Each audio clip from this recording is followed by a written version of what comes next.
Vraie ignorance mbuta ibelinani. Ingeta Kongo briakala Kongo boso mumbandu za bakulu beto tekela mwana Kongo mbaka mpova vantadisi abandi bindakani mukutusonga kwandi ibu musingina sadala boso fuka sadala bakulu beto bakongo munzila Kongo yankudulu mpeve evo fulukulu muntemu. Ingeta ndinga ina wakana indinga ya mono nemi akanda ngudi amevulu mulvila nsundi sedi amevulu mulvila langandu idina mono mwana ungena kwa memfumu nsundi evo mwana ngandu ngena ngudi nganga munzila Kongo yankudulu mpeve evo mfulukulu muntemo bambuta evo bayaya munzila Kongo yenge keno mutatu kiamase.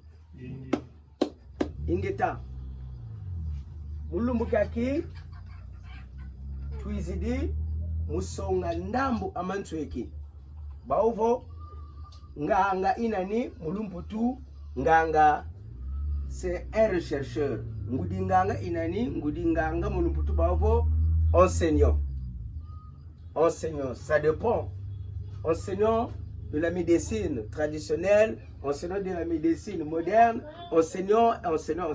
Donc beto tuna nganga mbuki bunzila Kongo nganga mbuki nganga nkisi yenganga mpanda.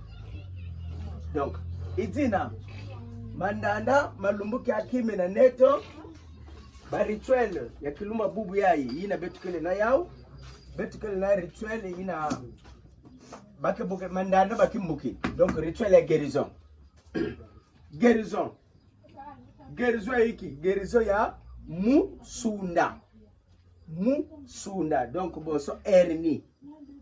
Donc na ina ke na kubwaba na bamambu c'est-à-dire yini kena kembefo ya hernie bakala to kento kebela hernie bakala kebela ka hernie. Alors bakala hernie ke sala ko façon yake tetisa kivumu yake bloqué ke entre mukumba na baventre si ya mediange mingi moyenge telama ikelve yake sala kampasi mingi. Et parfois ngeke sentir tescule mosi mekukima to deux tescules mekufutuka na kati ya kivumu. Parfois ba tescule mevima. Donc na kukatula kimbefu ina na kati na nzutu ya bakala ya muntu ina ya bakala kena kubela ka kaltia maladi ya wafa sebele na indisala ni explication ya imuma se pesa me kanavo yandi kele kento na kukatula yandi kimbefu ya wafa sebele kisa bon na kento kivumu ke tatikaka mingi yandi ke bloko si ba ventre moya kutambula ke vanda dia ka vema kudia ikevanda dia ka kivumu ke salampasi mingi. Donc voilà na ku se soigner traditionnellement. Donc musunda veut dire hernie. Donc hernie interne na hernie externe, mais à travers ya ba plante médicinale yai mukena ku expliquer ya banda hernie interne ya banda hernie externe, c'est-à-dire hernie ya kati to hernie ya nganda muntu ina ke ku utiliser tizani yai mainge kutambula lusalusu to guérison na kati na yao. Donc iki ngeke sala ngeke sosa kima etete ina bame kubokila mbala ya nsinya ngeke kubaka mbala ya nsinya ngeke kubaka naba nsende za nsinya donc mbala ina kebandaka na milieu ya bansende yandi comme protection ngeke kuzo bansende ina.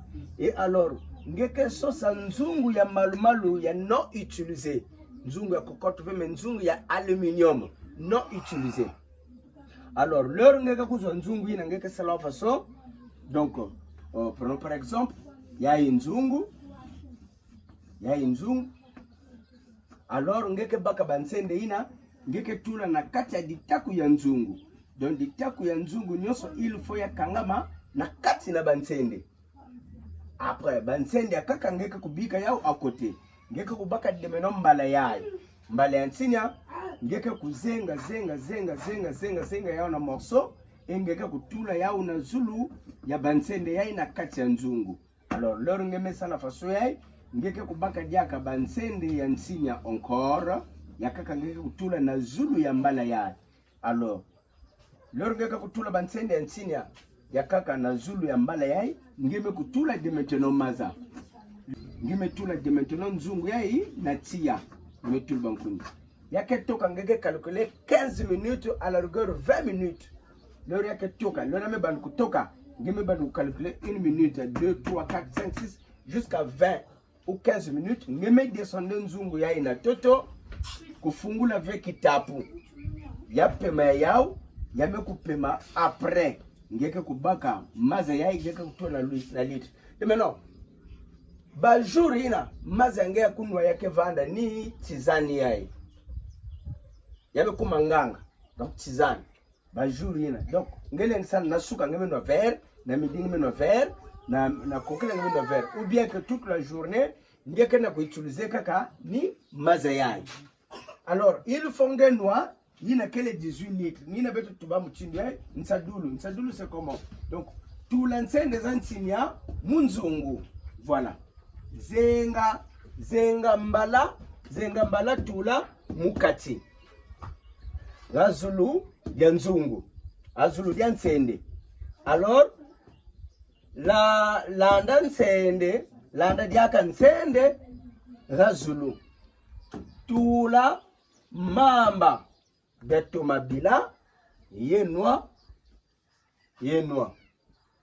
mulumbu landila foti noa 18 litres. Donc na kata traitement ya inge fana kunwa 18 litres. Donc vers matin, vers le soir, vers matin, vers midi, vers le soir, vers matin, vers midi pendant 18 litres le reke manisa zaba ya ungeme kubeluka moyenge kwenda basa lenga opération asiki bien. Donc mambo ya opération na kata maladi ya bakoko abeto baba ndi traiter ke ya net na gâteau, net na film, net faso beto ke tala film. Ni faso bakoko bandi traiter ke ya. Jamais bakoko abeto basa zoaka opération V. Donc à travers la connaissance kaka et puis singe ke proche na munu muke baka kaka sondre tia na makala muke tunainwa muke mashe muke furula nge batia skill singe kento muke furula bavontre muke pieta ernike manisa. Donc voilà, bubu ya itatanzame pesa beto ngolo samu beto transmettre beno ina kele connaissance ya. Donc voilà, le connaissance tradie spirituelle, il a beto ko bokla ka rituel tradie spirituel. Voilà. De maintenant, beto me kukwiza awa. Beto me kukwiza awa.